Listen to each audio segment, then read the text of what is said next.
First let me explain something about the drawing.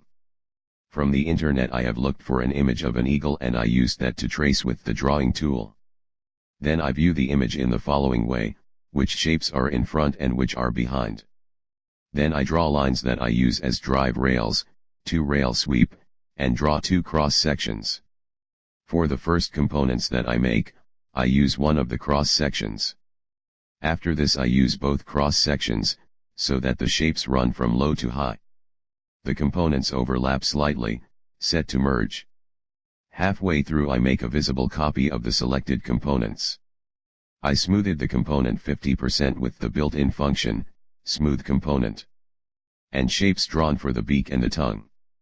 Also a shape to cut for the tongue. The tongue has an angle and a fade of degrees, which I show in the video with the properties of the component. After this I have drawn shapes that I subtract from the previous component and I give it a sharp angle of 90 degrees. Finally, I have drawn shapes for the eyes and for other small details.